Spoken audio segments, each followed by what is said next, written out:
अस्सलाम वालेकुम दोस्तों, अमेरिका से जावेद राठौर हाज़िर हूँ। दोस्तों, मैं आज आपसे बहुत अहम गुफ्तगू करना चाहता हूँ, बहुत अहम। लेकिन उससे पहले मैं दो वाक़यात का मुख्तसरन 1 मिनट के अंदर ज़िक्र करना चाहता हूँ। ये वाक़यात शायद आपने भी सुने होंगे। चंद साल कबल अमेरिका की रियासत मिनेसोटा के शहर मिनियापोलिस में एक स्याह फाम शख्स को पुलिस ने कत्ल कर दिया। और वो कत्ल ऐसे किया कि जो उसको ज़मीन पर रख कर टखने से उसकी गर्दन को दबाया तो सांस रुकने की वजह से उसकी डेथ हो गई। अब वो चंद सेकंड की जो वीडियो थी, 50 सेकंड की, वो वायरल हो गई। और उसके बाद पूरे अमेरिका के अंदर हंगामे टूट पड़े। वो हंगामे ना सिर्फ ब्लैक लोगों ने किए, बल्कि सिविल सोसाइटी सामने आ गई और वाइट लोग भी आ गए। और न सिर्फ अमेरिका तक महदूद रहे, बल्कि यूरोप के शहरों में भी, और फ्रांस, जर्मनी और इंग्लैंड में भी, कि पुलिस ने जानबूझकर एक शख्स को डिलिबरेटली, यानी एक जानबूझकर कत्ल किया है। हालांकि उस शख्स को वो अरेस्ट करके ले जा सकते थे। उसने कोई चोरी की, 10, 20, 50, $100 की, वटेवर, तो उसको सज़ा हो सकती थी, लेकिन उसकी जान क्यों ले ली।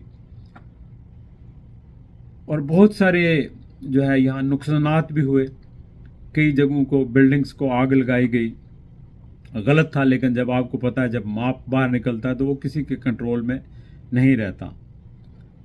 लेकिन यहाँ तो किसी को, उस माप को ना तो अरेस्ट किया गया, ना उनके पास उनके ख़िलाफ़ केसेस बनाए गए। और फिर आपने ताज़ा तरीन वाक़या आपके सामने फ्रांस में हुआ कि पुलिस के हाथों एक शख्स जो है वो हलाक हो गया। और उसके बाद आप देखें कि पूरे हफ्ते 2 हफ्ते से पूरा फ्रांस बंद है। वहाँ कितनी अमलाक को नुकसान पहुँचा दिया गया है। अभी तक फ्रांस की हुकूमत इस माप को कंट्रोल नहीं कर पाई। लेकिन उन्होंने ना तो किसी को गद्दार डिक्लेयर किया, ना उनके ख़िलाफ़ इस तरह के केसेस बनाए, चूँकि वो अपने ही शहरी हैं और वो एक रद्द अमल के तौर पर उन्होंने कुछ किया है। लेकिन अगरचे गलत है, अमलाक को नुकसान पहुंचाना गलत है, लेकिन जब कोई रद्द अमल सामने आए और वो माप सामने आ जाए तो फिर वो एक इज्तमाही फेल होता है। उस पर आप किसी एक शख्स को या किसी एक ग्रोह को आप मुर्द इल्ज़ाम नहीं ठहरा सकते। जिस तरह मोहतरमा बेनज़ीर भुट्टो की शहादत पर पाकिस्तान के अंदर बेपनाह जो है बिल्डिंग्स को जलाया गया और बहुत नुकसानात हुए।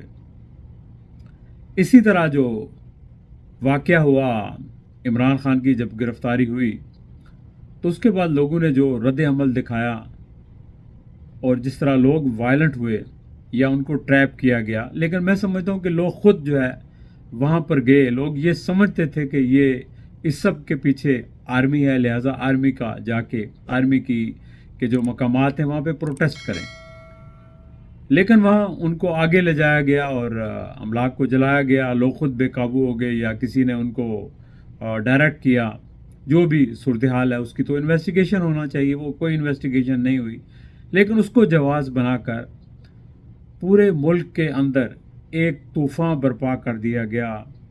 एक रिप्रेशन की इंतहा कर दी गई कि आम शहरियों के घरों के ऊपर छापे मारे गए। हज़ारों की तादाद में लोगों के घरों के अंदर पुलिस घुस गई, उनको अरेस्ट किया, ख़वातीन को अरेस्ट किया, उनको जेलों में बंद किया। रिश्तेदारों को अरेस्ट किया जा रहा है और लोगों से पैसे लिए जा रहे हैं कि आप जियो फेंस में आपका नाम आ गया। लेकिन इसके बावजूद क्या हुआ, जो पॉइंट मैं जिक्र करना चाहता हूँ, कि इस तशद्दुद की वजह से, इस रिप्रेशन की वजह से जो है वो लोग डर गए, दब गए, छुप गए अपने घरों में।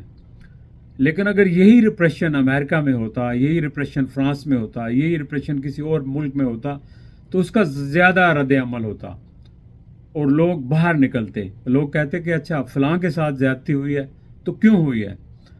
यहाँ जब तक किसी शख्स के साथ ज़्यादती ना हो तो वो कहता है कि मेरे साथ तो नहीं हुई, मेरे पड़ोसी के साथ हुई है, या मेरे गांव वालों के साथ हुई है, या मेरे किसी जानने वाले के साथ हुई है, या मेरे जानने वाले नहीं है जिनके साथ हुई है, तो मुझे क्या ज़रूरत रिस्क लेने की। जब आप इस चीज़ का इंतज़ार करेंगे तो फिर आपकी बारी भी आएगी اس سے لگتا ہے کہ ہماری قوم کے اندر جو ہے وہ ایک چنگاری ہوتی ہے، جس کو آپ چنگاری کو آپ حمیت کی چنگاری کہہ سکتے ہیں، غیرت کی چنگاری کہہ سکتے ہیں، یا جو بھی نام اس کو دے لیں، وہ چنگاری مجھے نظر نہیں آتی، اور مجھے لگتا ہے کہ یہ قوم بہت مردہ قوم ہے۔ اس قوم کے اندر کوئی نہ تو دل ہے اور نہ احساس ہے، اور سب سے بڑی بات تو یہ ہے کہ میں نے شاید پہلے بھی کوئی ویلاگ کیا ہے کہ احساس نہیں ہے۔ کارواں کے دل سے، بقول اقبال، کارواں کے دل سے احساس زیاں جاتا رہا۔ جو نقصان ہو رہا ہے قومی نقصان ہے، معاشرتی نقصان ہے، کولیکٹیو جو ہے ڈیمیج ہو رہا ہے، لیکن کسی شخص کو اس چیز کا احساس نہیں ہے۔ بہت سارے کم لوگوں کو احساس ہے جو بیچارے جیلوں میں بند ہیں، لیکن قوم کو احساس نہیں ہے۔ اور میں سمجھتا ہوں کہ قوم نے اگر اپنے ملک کے اندر ایک عزت کے ساتھ زندگی گزارنی ہے تو ان کو اپنے حقوق کا ادراک ہونا چاہیے، اپنے حقوق لینے چاہیے، اور اپنے آپ کو پروٹیکٹ کرنا چاہیے، اپنی آزادیوں کو، اپنی رائٹس کو۔ جب کسی بھی ملک کے اندر آپ کی آزادی اور آپ کے حقوق جو ہے وہ پروٹیکٹڈ نہیں ہے، وہ محفوظ نہیں ہے، تو وہ ملک آپ کے لیے محفوظ نہیں ہے۔ دیکھیں، امریکہ میں رہ کر یہاں ہم امریکنز کی پالیسیز کے اوپر تنقید کرتے ہیں، کھلا تنقید کرتے ہیں، لیکن اس کے باوجود ہمیں تنگ نہیں کیا جاتا۔ جب 9/11 ہوا تھا، یا عراق پر حملہ ہوا تھا، یا افغانستان پر حملہ ہوا تھا، میں نے خود جا کے کئی تقریبات میں، بلکہ ایک تقریب جو ایک سیمینار ان کی ایک تھنک ٹینک ہے جو ملٹری لائبریری ہے، وہاں پہ ہوا، اور وہاں پہ جا کے میں نے اوپنلی ان کی پالیسیز کو کرٹیسائز کیا، لوگوں سے آرگومنٹ کیے، لیکن کسی نے مجھے اس کے بعد یہ نہیں کہا کہ آپ نے کیوں کہا۔ وہ ایک میرا پوائنٹ آف ویو تھا، میری اپنی آبزرویشن تھی، اور وہ لوگ سننا چاہتے تھے، جو ڈسینٹنگ وائسز ہیں ان کو سننا چاہتے ہیں، لیکن ہمارے ملک میں کوئی ڈسینٹنگ وائس جو ہے اس کو سننا نہیں چاہتا کوئی بھی۔ میڈیا جو ہے اس کا یہ حال ہے کہ اس کو جو کچھ لکھ کے دیا جاتا ہے وہ طوطے کی طرح بولتا ہے۔ پہلے تو میں سمجھتا ہوں کہ ایک پی ٹی وی ہوتا تھا، اب سارے ہی پی ٹی وی ہیں، اب کوئی بھی انڈیپینڈنٹ میڈیا نہیں رہا ہے، جو کوئی ہے اس کا گلا گھونٹ دیا جاتا ہے۔ تو میری قوم سے یہی گزارش ہے کہ آپ کی جو آزادی ہے اس کی جنگ جو ہے کسی ایک شخص نے لڑنے کا ٹھیکہ نہیں لے رکھا، یا ایک گروہ نے نہیں۔ اس کے لیے اگر آپ قوم بننا چاہتے ہیں تو آپ کو قوم بننا ہوگا، آپ کے اندر وہ اوصاف پیدا کرنا ہوں گے، وہ بہادری، وہ جرت، وہ ہمت، وہ ولولہ، وہ چیزیں اپنے اندر پیدا کرنا ہوں گی۔ اگر آپ پیدا نہیں کریں گے تو پھر آپ اسی طرح غلام رہیں گے، آپ کی آنے والی نسلیں بھی اسی طرح غلام رہیں گی، اور آپ لوگ سسک کا زندگی گزارتے رہیں گے جس طرح کے گزار رہے ہیں۔ تو جو 2 یا 4% اشرافیہ ہے، وہ تو ان کا تو مسئلہ ہی نہیں ہے، ان کی تو عیاشیاں ہیں، ان کی جائیدادیں پوری دنیا میں ہیں، ان کے بینک اکاؤنٹس پوری دنیا میں ہیں، جنہوں نے آپ کو کنٹرول کر رکھا ہے، اور آپ انہی کو سلام کرتے رہیں گے۔ چلیں دوستو، اپنا خیال رکھیے گا، لمبی ہو گئی بات، پھر انشاءاللہ آپ سے کسی اور موضوع کے حوالے سے گفتگو ہوگی۔ خدا حافظ۔